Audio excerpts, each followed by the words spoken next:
got a golden thumb.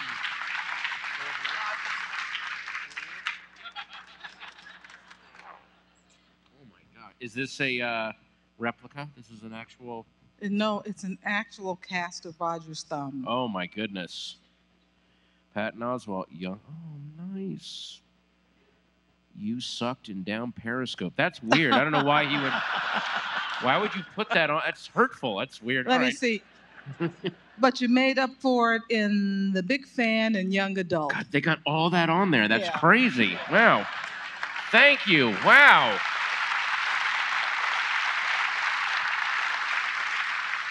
And we're going to do your Q&A with Susan Wloszczyna from USA Today and now RogerEbert.com.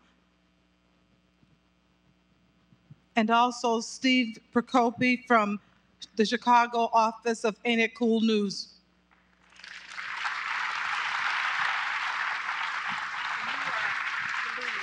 Okay. We need to sit down now. If I ever become a supervillain, I'm going to replace my hand with this golden thumb. I'll be Gold Thumb. Gold Thumber. All right. He's the man with the golden thumb. All right. Hi. Sorry. Let's just get that out of my head so I can answer questions. Hi. Hi. Susan. So one of my favorite scenes is when we see you in your cave and you see the glow. And I thought you were like an orc making weaponry or something. Thanks. I was very disappointed it was bourbon. Orc. Okay. Not a Vulcan god or a... No, just a... You reminded me of an orc. Not even a troll or ogre. Just right to orc. Okay. So... Why not? I didn't... I meant that as a compliment, but I'm sorry. You meant it as a compliment. You meant it as a compliment. We can pull this. We'll move on from there. The cool thing about that scene, though, is and it's very melancholy too, is that he's putting together these ideal characters in these action figures, and he's deassembling. And there's literally the first time we see him, he's with them. He's holding a pair of legs in his hand, and I'm like, wow, the idea of if I could just put these perfect legs on me, then I would be fixed. And that came from odd that you mentioned that, because when we were doing early reads for it, he originally just painted figures. He wasn't reassembling them. And there's a guy online. You can go visit his website. It's Silloff.com, SILLOF.com, and he's a guy who does custom action figures, and he cannibalizes parts and makes new ones, and he's amazing. In other words, he did a Western version of Star Wars, as if Star Wars was a Western, so they're all Western figures. He also does one called Noir Wars, which are it's like Star Wars is a 40s film noir. And so I saw that website and I called Diablo and said, look, what if this guy makes his own figures? And that'll be a nice little, what you were talking about, which is, couldn't I just get like better parts that work? And she goes, I love that. Let's do that. And then after the movie came out, I called Jamie Silloff at Jamie Follis. His name is Jamie Follis, but he goes under Silloff backwards. Get it? And I commissioned a line of action figures called Faster Empires Strike. And it's a line of Star Wars figures if Russ Meyer had directed Star Wars. So there's only one male character, which is the Princess Leia, which is just Prince Luke, and then all the others are busty females, like Darla. Can we change the subject? Well, hang on. I did it, and then I sent what was kind of says I wanted to send the set to Roger because I had been emailing with him, and I sent him. All Jamie had gotten done was the title, and he was like, "Oh my God, I can't wait to see these." And unfortunately, he didn't get to see them. But I wrote that was my big tribute to him when he was gone. I wrote all about those and how that linked up. But so there is a link between Roger and this movie. Okay. So that's lovely. All right. All right. Thank you. Now, I understand. The Darla Vade character. All right, enough geeking out. Okay, I want to talk French Bulldogs because I understand. And C-3PO is a golden GTO. Enough He's just a car. Wars. It's a cool 70s car.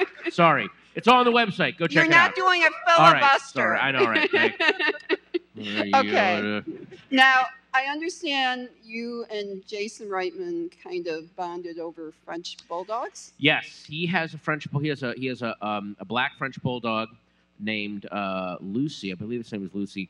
I have a fawn black mask called Grumpus, and they are just basically French Bulldogs are the cutest, worst designed animals on the planet.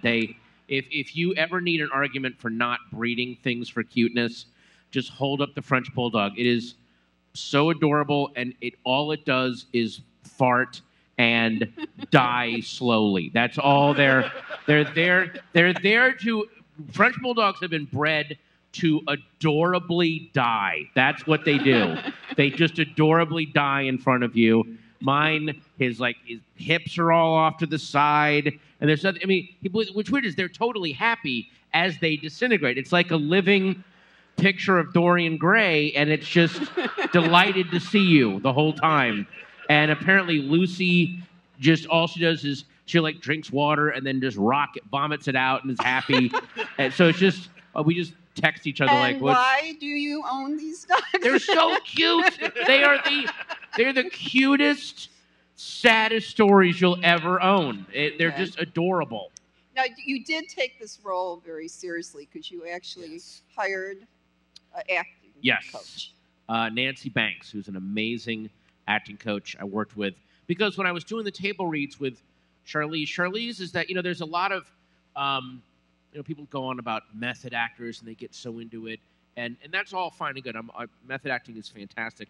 Charlize is in that league of actors, though, where they're so good, they're such pros that the kind of, clearly the work that she did in Monster was amazing, but I think it broke open a door in her skill set in that now she could, she's very charming and funny and fun to hang out with, and then when they would yell action, she would just snap right into Mavis. She could just go right into this pretty repellent character. So I was thinking I better not show up and still be I'll figure out the character in the makeup chair. No, so I was, I worked and worked and worked. I worked with a physical therapist to get that. We actually did I showed the script to an osteopath who said, okay, well, this is what would happen in the case of these wounds, and this is how you would have to compensate, how you'd have to walk. So, and then at the end of the day, what was really unnerving was the physical therapist that I work with the cane and the walk said, you have to do these exercises at the end of the day, or you will permanently mess up your leg if you walk on it the way you're walking. So I had to do an hour of unpeeling the muscles that I was damaging to do these scenes. So you suffered for your art. Yeah, man. Lon Chaney's got nothing on me. Patton, when you 9 times out of 10. By the way, talk about method. I gained 40 pounds for this role 20 years before Diablo wrote the script. That is how focused. That's focus, people. Okay. All right. Well, that is focus. Well, speaking of that, I have to ask. No, let's not talk about that. Why are we? No. Okay. But the bedroom scene, the cool thing is she got those little rubber cups to wear, and you were topless. I thought that was great. She's got the chicken. Not only am I getting naked, I'm getting naked with the most physically perfect human being on. I can't get naked with Paul Giamatti or John Goodman. No, it's got to be with this Nexus 6 Android model. And then my torso is a living tribute to Walter Matthau's face. And it's just awful.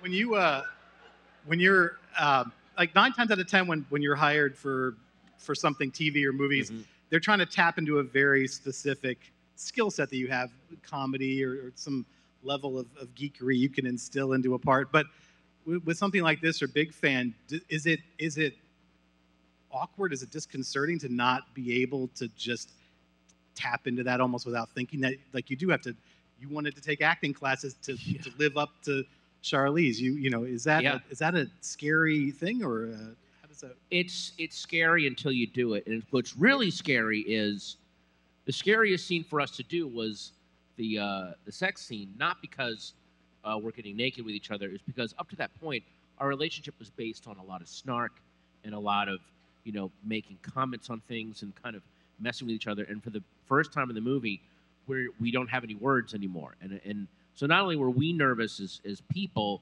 but that was perfect for the scene because the characters are nervous, thinking, do we even have a relationship if it's just this, if we don't talk? And so that fear and that kind of hopefulness is in that scene, and it makes it, I think, even more poignant that we were that nervous. You know, Big Fan was, in a way, a lot more terrifying because whereas I was allowed to have some snark and some fun with this, my character in Big Fan is such an emotional void. Early on, I would riff and say, like, clever, funny things, and the director was like, he's not that intelligent. Like, you don't have these resources. You can never go to that stuff. And that really was, because my instinct is to try to say something funny, and he's got nothing to go to. He doesn't want to talk to people, which is really weird for me. So. The movie's interesting because it asks us to do two things that usually in this day and age we're not asked to do, which is one, or put up with a character in her that is almost entirely unlikable. Yeah. And then accept the fact that by the end of the film, she hasn't really changed. There's no happy resolution here. I mean, this is that's classic 70s movie making stuff. But this is even beyond anti-hero. Well, it's just like a horrible person who stays horrible. This is anti-arc, anti-growth. I mean, she's a despicable character, but she's a recognizable one. And I remember a lot of my friends said, I know a Mavis, both a male or a female. I know people like that. I know people like Mavis. They do exist. And there are certain people, and a lot of you have probably observed this if you've ever gone back to your 10 or 20-year or 30-year high school reunion, and there are a couple of people you went to high school with that didn't graduate, at least emotionally. Like when you see them, they're still in the hallway and they still are cleaving to the old pecking orders, and you don't have the heart to go, oh, dude, that doesn't count anymore, man. Oh, buddy. So that's kind of how Mavis is, and she plays that so perfectly. She's so and also she does this really cool thing where my wife pointed this out.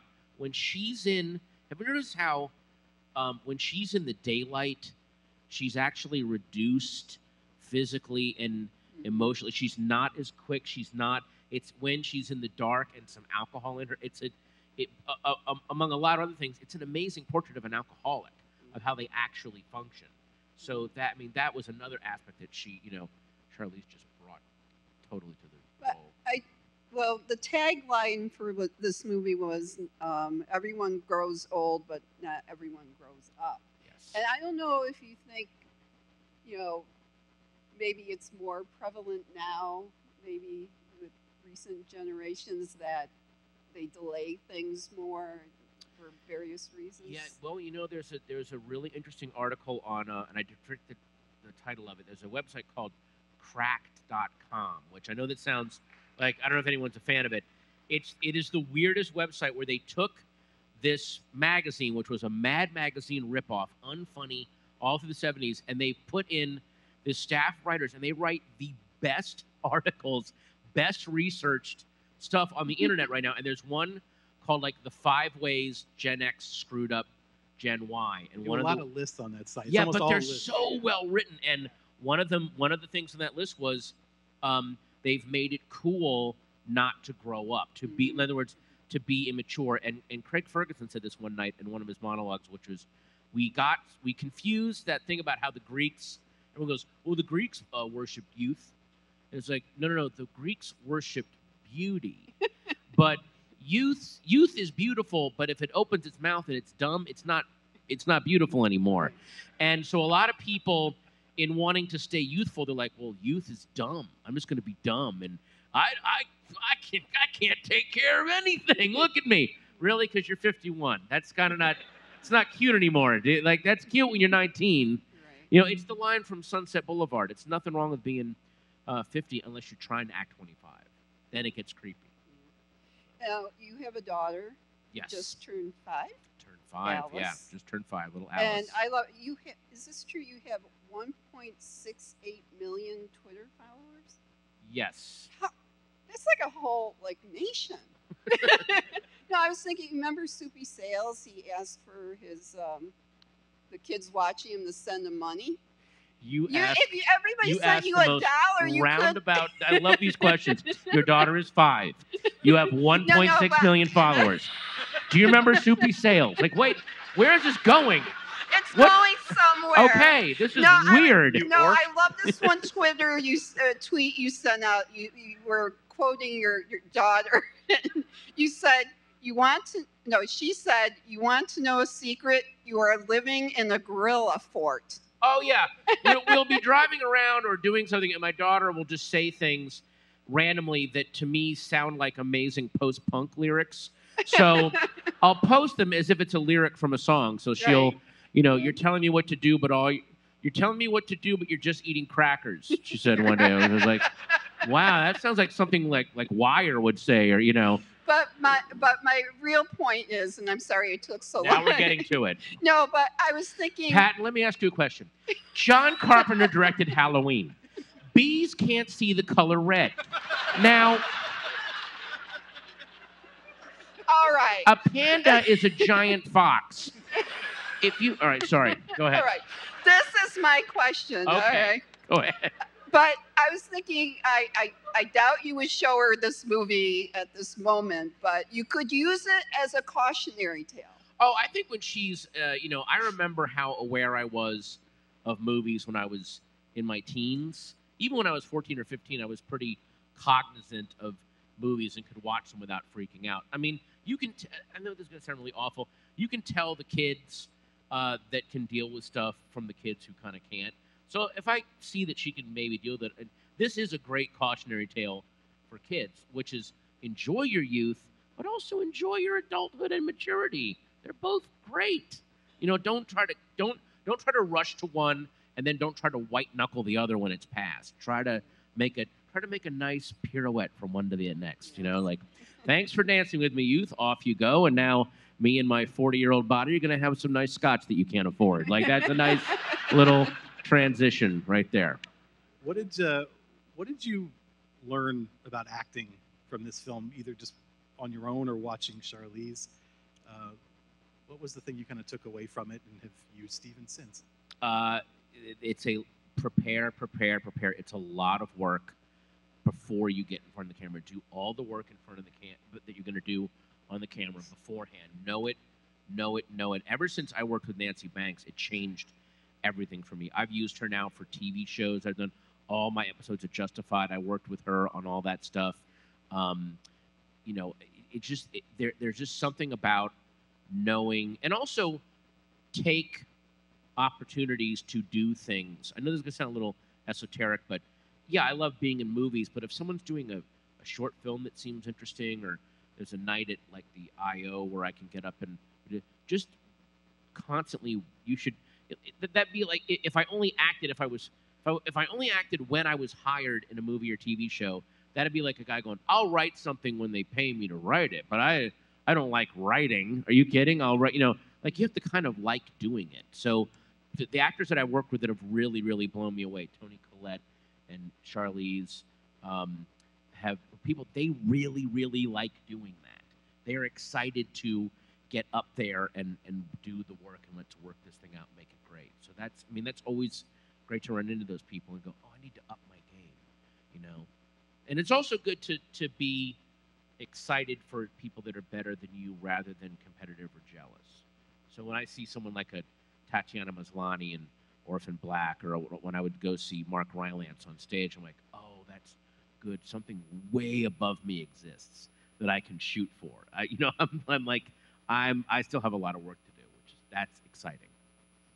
So there's a bunch of people out there. I think they're your fans because they clapped really hard when he came out and stuff. That might have been for you. What? That might have been for you. I doubt it.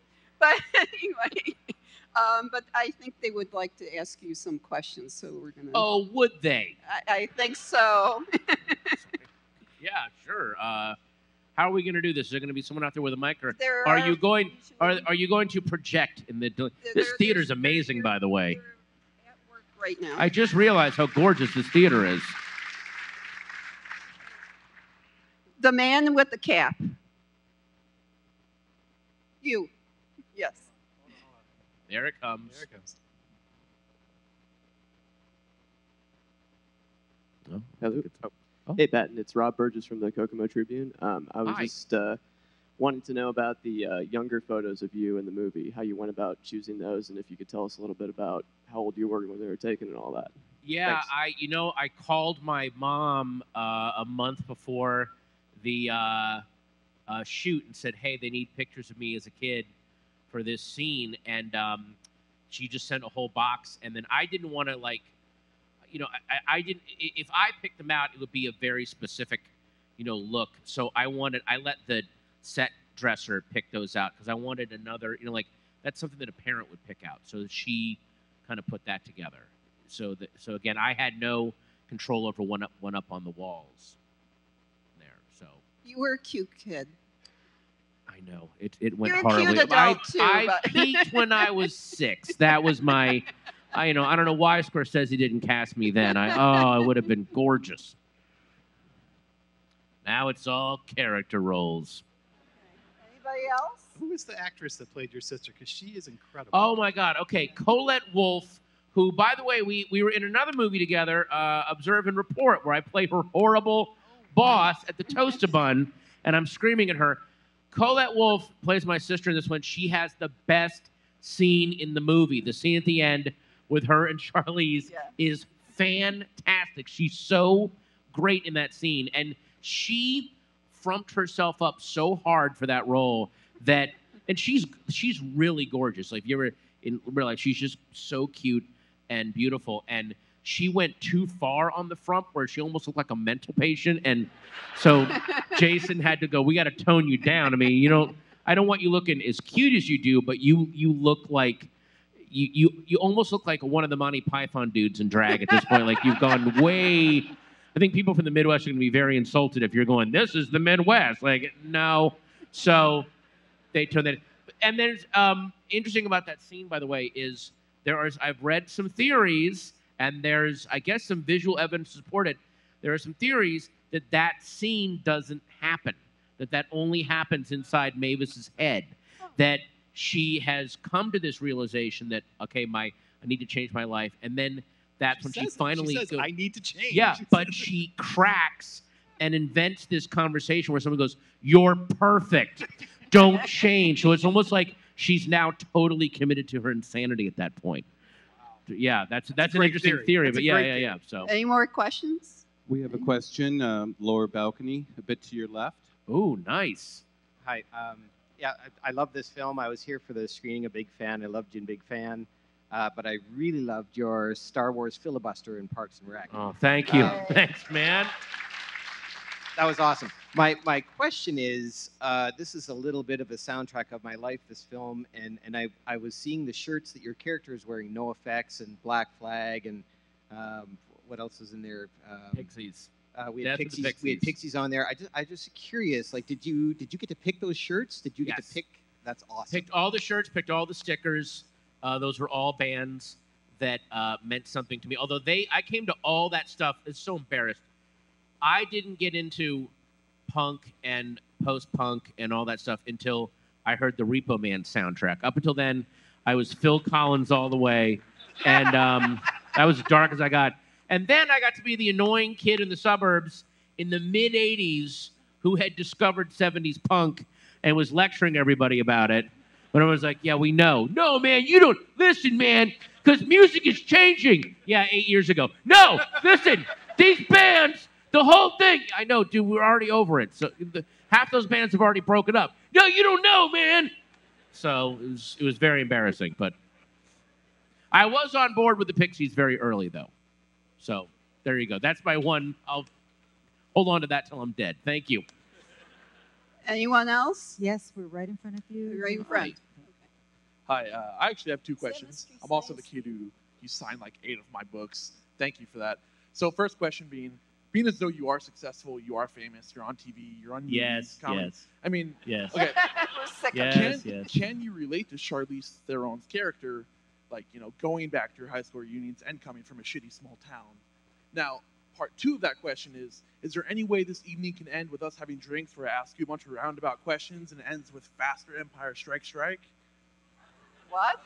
I'm sorry, you got a little nervous at the end there, and it all She was turned into pulling the mic away consonants. What from were me. you I'm asking gonna be me? thrown out of here. I'm sorry, say that again? Okay, so the first question, you got that, right? We're good? Yeah, I got the first part. Now, is there any way this evening can end with us having a drink where I ask you a series of Asking you for a Oh. date.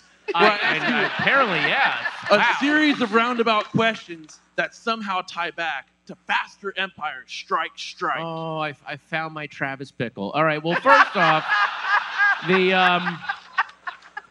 if and I'm not lying about this, I am leaving at 5 a.m. tomorrow. I have to fly to Anchorage. So yeah, it's an old blood debt. So Sarah Palin called? no, What? I wish. I'm doing a college. Wouldn't that be cool? I have to fly to Anchorage. My arch enemy he found the Singing Stones, and I have to defeat him. And it's an ice cavern thing. It's a long story. Anyway, no, I would, but I can't. I have to get up early. But everything I talked about is on his website. You can see and he's brilliant because he wrote a story. He wrote a whole story for all the figures, how they all link together. It is the movie Russ Meyer would have made if he had directed Star Wars. It is his movie. And he did another set for me where it's Star Wars but set in the Road Warrior universe. So yeah, so it's like R2-D2 is the helicopter and C-3PO is the gyro captain. And anyway, I don't know what it's you're okay. talking about. I know, it's only the greatest movie ever made. So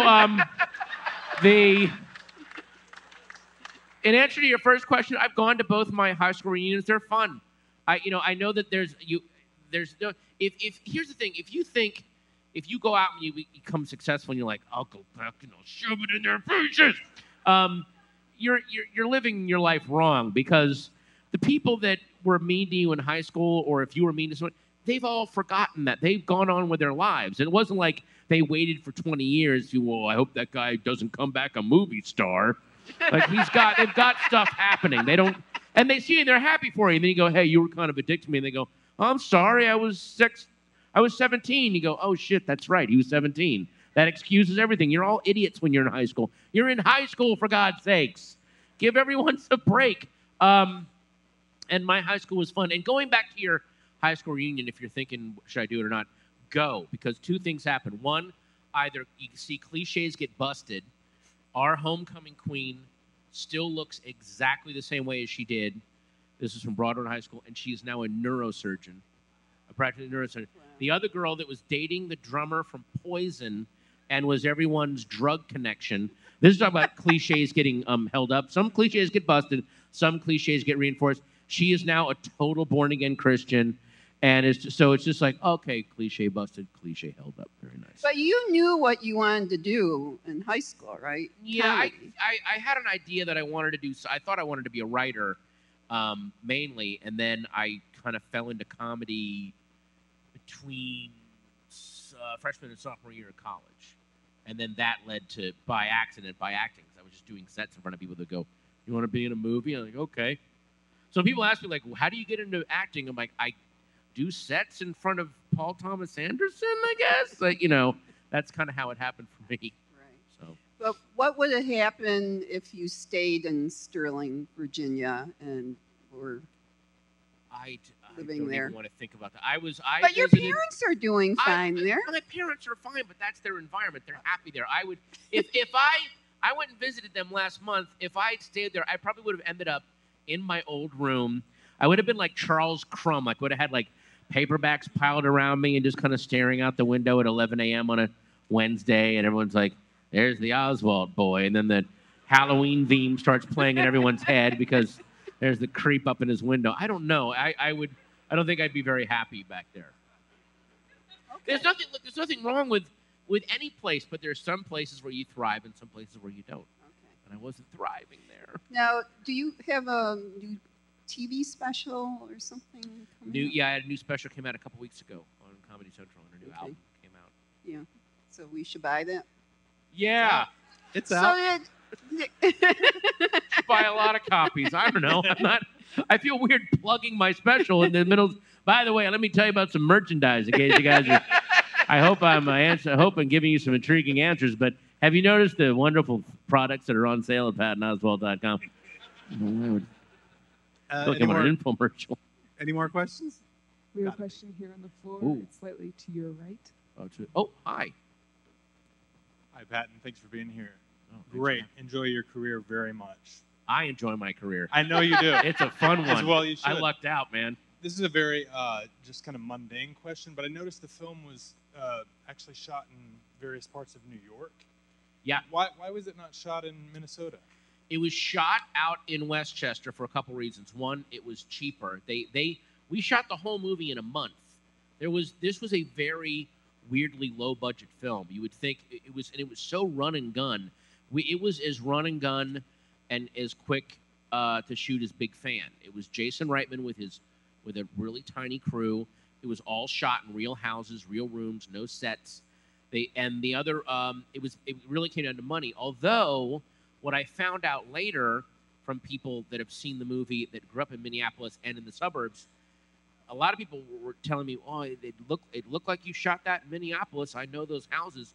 Apparently, in the 60s and 70s, during the boom of the suburbs, a lot of the same contractors got contracts all over the country. So a lot of suburbs look the same in different places. So a lot of the same companies that build houses out in Westchester also built them in the suburbs of Minneapolis. So there is a visual link to that. So that's why some people, you notice, yeah, it was shot in Westchester County, which is gorgeous, but a lot of the same houses, a lot of the same construction.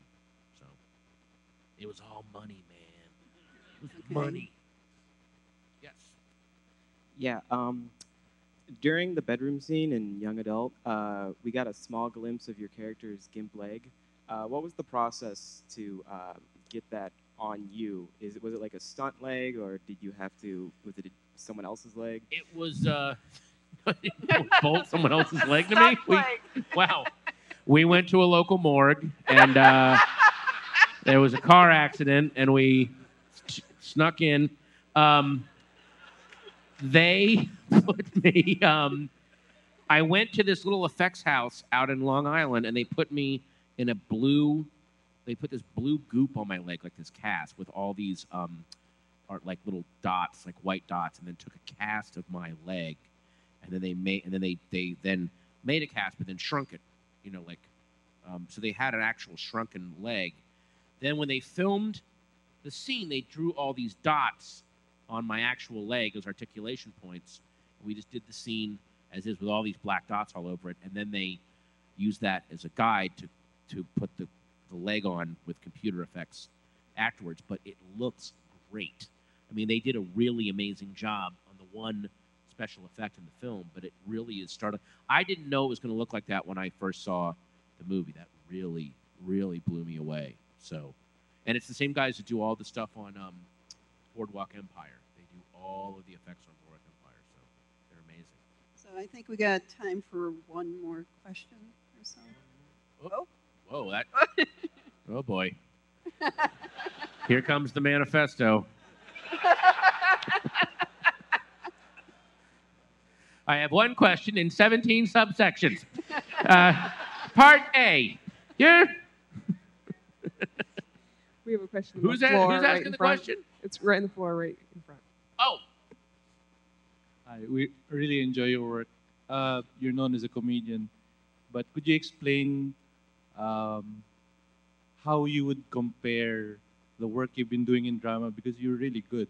I mean, as great as you are in comedy, you're really also good in drama. And I was wondering how you would compare both disciplines and both loves, if that's how you would describe it. Stand-up to me it's the one place where there's no committee, there's no collaborators. It's pure id. It's the last kind of, I don't mean this in a bad way, it's the last fascist post in entertainment, where it's just me spewing. I don't have to put it to anybody.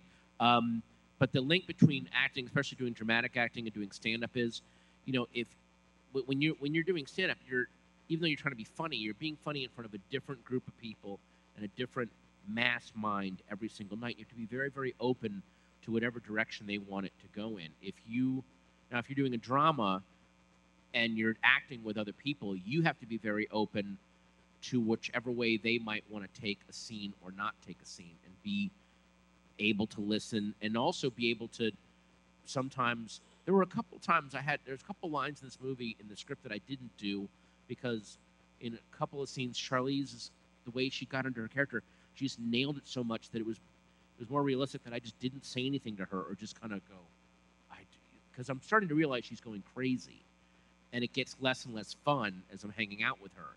So my dialogue starts to drop away a little bit, and paradoxically enough, I don't think I would have been able to hit those dramatic notes without a background in stand-up all those nights in front of all those different crowds and having to be open like that. So that's kind of how they compare and connect for me. So I just have one more question. We don't see what happens to Matt. He just kind of disappears. I just wonder, in your head, I mean, is he heartbroken, or is he sad that it ended that way? I have an idea of what happens when he wakes up, but I will never, ever say what it is. I don't want... It's like at the end of 5 Easy Pieces when Karen Black comes out of that restroom and she's just alone. Then what happens? And they just stop right there. And they used to do movies and used to go to them to go, you would then walk out with your mind just reeling, So I like I will always leave that kind of that pier unfinished. It just goes off into the fog, and people can fill in whatever they want to or not. I think the line that you deliver that always takes my breath away, about men like me were born loving women like you, I think that is a very interesting window to where I think what happens to him afterwards, because I can imagine him waking up from that and just going, oh, there we go. That happened. Like that doesn't, something that never happens just happened.